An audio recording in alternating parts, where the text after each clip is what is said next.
The following podcast is considered an explicit podcast by iTunes. There's a very good reason why this is the case. Think about it.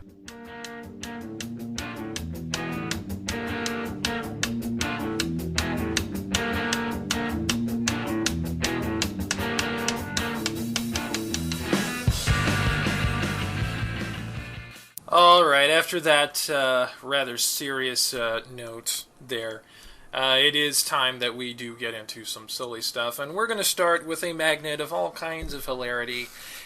Donald Trump. Of course, it was recently announced that Donald Trump, for good or ill, mostly ill, has decided to announce that he is going to run for president on the Republican ticket. And 4 years ago. And reports from MSN.com say that apparently he paid actors to cheer the announcement of his 2016 campaign launch. According to the story, the new 2016 contender paid extras $50 to participate in his kickoff Tuesday from New York's Trump Tower, according to The Hollywood Reporter. The publication said it had obtained an email sent by New York-based Extra Mile Casting last Friday, calling on performers capable of joining the campaign launch earlier this week. Quote from the June 12th email, "We are looking to cast people for the event to wear t-shirts and carry signs and help cheer him to support in his announcement." Okay, that just goes to show how well your campaign bid's likely to go if you can't even get people to get behind the fact that you're announcing that you're running. And Donald Trump, I realize you have this great, huge ego and everything, but this should be a sign to you that you couldn't get people to do this for free. You had to pay people to do this. No one wanted to do this of their own volition unless they were getting $50 to do it. And honestly, I'm surprised that some of those extras didn't have more standards than that and held out for more money. I mean, this is the Donald we're talking about. He probably has the money to do it. Oh, wait, no, he's not that great of a real estate magnate as he likes to think he is. And to make it even better, MSN loves Donald Trump so much, all right? They were absolutely in love with this, that they honored his presidential bid by putting up a story of 8 of Donald Trump's biggest flops. Dead serious. Matter of fact, I might post this on the video board. You know what? Run through them. Let's hear them. Let's let this shit go. Okay. At the end of the dumb news, I'll do it. I'll do it on the dumb tweet segment. Okay. All right. This one we might get a little more mileage out of.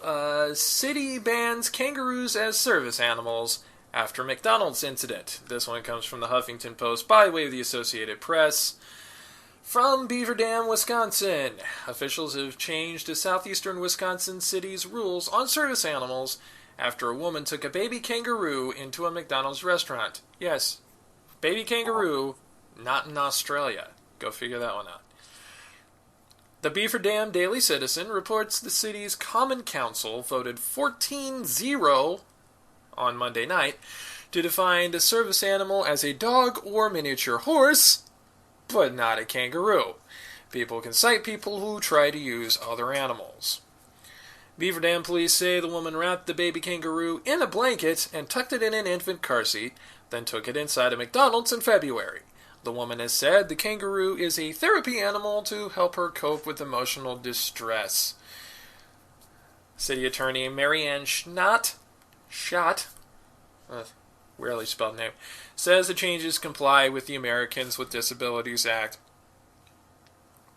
Okay, for those of you who don't know, yes, therapy animals to help you cope with emotional distress is an actual legal and legitimate thing. Some people need to have like an animal around them in order to deal with things like social anxiety or agoraphobia, things like that. So we're not going to judge her on that front. However, she really should have thought better than to use a kangaroo in Wisconsin. Well, Yes. Like I said, in Australia, maybe this would have been a horse of a different color, or a kangaroo of a different color, as the case may be. But we're talking Wisconsin. Oh, well, I got no comment on that one, mate. God. I don't have a very good Australian accent, sorry. Yeah, neither do I. Mike? No, that's not it. All right. Last but not least, if you haven't heard of Tom Jones, the singer Tom Jones, he did a song called "Sex Bomb." I don't think this is quite what he had in mind. Oh, I gotta listen to that one. That sounds like a Crappy's nominee waiting to happen. Well, yeah, it's from some time ago. Man robs bank using sex toy disguised as bomb, police say. A Pennsylvania man accused of using a bomb to rob a bank Monday afternoon says his weapon of choice was actually just a vibrator wrapped in duct tape. Aaron Stein, 35, allegedly robbed a PNC bank in Crafton by telling employees he was carrying an explosive device. Quote, Crafton Police Chief Mark Sumter, he stated he had a bomb, showed the teller wires hanging out from his shirt, and demanded cash. Police said the teller gave Stein an undisclosed amount of cash, but called 911 after he fled. Stein was arrested after Robinson Township officer Mike Gastgeb spotted his white Toyota sedan along the road. Alright, moving even further down. Another officer on the scene found money in a garbage bag inside Stein's car. Beneath the front passenger seat, officers found the, quote, bomb Stein is accused of using. Sumter said it was a box made out of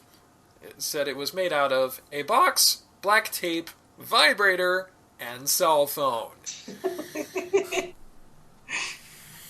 Are you sure that he was trying to look threatening? I have to wonder what his threat was. I'm going to fuck this place up if you don't give me any money. I'm going to fuck this place up. Yes, he's gonna fuck it up, alright. This place is going to get so fucked. Oh my god. And then I'm going to fuck you. I'm going to fuck this place and then I'm going to fuck you. Okay. Oh my god. Alright, so dumb tweets first, or the Trump article? Let's do the Trump article. Alright. Well, I only have 2 dumb tweets, too, so this is quite fitting for, you could say, a third dumb tweet, but not really a dumb tweet. Here are the 8 epic business flops with Trump's name on them. Number 1, the Trump Shuttle. In 1989, the Eastern Air Shuttle was reborn as the Trump Shuttle, complete with a large T on the tails of the planes and, no joke, gold lavatory fixtures. The goal was to create a top-notch luxury flight service, but the operation was hemorrhaging cash within weeks and completely out of business by 1992. Number 2, Trump the Game. Yes, I'm serious. The original catchphrase for the Monopoly-like Trump board game introduced in 1989 was, "It's not whether you win or lose, but whether you win." Sales were pretty underwhelming, to put it mildly, but after Trump became a cultural phenomenon in the reality TV show The Apprentice, the game was back on the market featuring a new expression, "You're fired." Number 3, Trump Magazine. The Trump brand evokes elegance, and Trump Magazine will reflect the passions of its affluent readership by tapping into a rich cultural tapestry, explained a 2007 press release introducing Trump Magazine. A year and a half later, the quarterly periodical, billed as a highly anticipated must-read along VIPs and influencers, had ceased publication. Number 4, GoTrump.com. Apparently this was his biggest venture to date in the $80 billion online travel industry. He had basically a travel search engine powered by Travelocity in 2006 and was supposed to host Trump picks and Trump deals. The site was shut down a year later. I'm sensing a theme with these so far, but keep going. Trump casinos. I assume this was probably one of his better quote-unquote flops here. The Atlantic City Casino Trump Plaza, which was built in the 1980s at a cost of $210 million, was sold off for $20 million in 2013. Not long before several casinos shut down in the fading gambling destination. Trump insists that cashed out the vast majority of his interest in the Trump Plaza and nearby Trump Taj Mahal. What the whatever. Long before Atlantic City property values tanked, but earlier this year he reached an agreement to keep his name on them. So like I said, one of his better flops. Trump Mortgage, number 6. Oh no. I have a bad feeling about this one. Donald Trump puts the suit and tie back in the mortgage business when he explained his brand new venture, Trump Mortgage. Less than 2 years later, the suit and tie were back in the closet, or perhaps up for sale at the consignment store, so to speak, as Trump Mortgage closed up shop. I'm going to take a wild guess what might have happened there. Number 7, Trump Steaks. Oh yeah, I remember. Trump Steaks was featured on the June 2007 cover of the Sharper Image catalog as like a Saturday Night Live spoof, but it's not. I like that one. I want to roll back to the Trump Mortgage one for a second, though. All right. I think I know what might have happened there. What? 2 words. Subprime mortgages. Probably took one too many of those. And finally, if that was not enough for you, how about you have a drink of Trump vodka? Donald Trump made no secret for the fact that he doesn't drink. Nonetheless, a decade ago, he pulled out Trump vodka and promised it would be a major player in the vodka arena because it's a superb product and beautifully packaged. And there's nobody who markets better in the luxury category than Donald Trump. Except for everyone else who markets better in the luxury area. And it disappeared from the marketplace several years ago. You know, I'm going to send... I know Donald Trump probably isn't going to want to take business advice from my broadcast, but I want to send a little free advice out to Donald Trump. Next time you release a new product or something, how about not putting your goddamn name on it?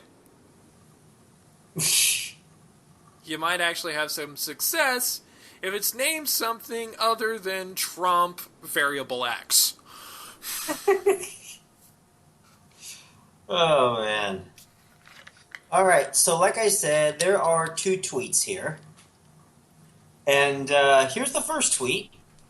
Rest in peace, Nelson Mandela, what a great man. And then shows a picture of Morgan Freeman instead. To be fair, Morgan Freeman has played Nelson Mandela. That's true. But... at least once. Man. And finally, when you thought you saw everything, I love the smell of incest. You mean incense. But okay. And now a song from my high school days is coming in my head. I smell sex and candy here. And those are dumb tweets. That last one was especially dumb because, for one thing, even if you did smell the very distinct scent of a couple having been intimate in the room, how would you know it was incest unless you caught... I'm thinking too much about that. Never mind. Yeah. Let's not go there. No. Oh, God. Seriously, Donald Trump, next time you want to do something business-wise, don't put your name on it. You might actually make some money.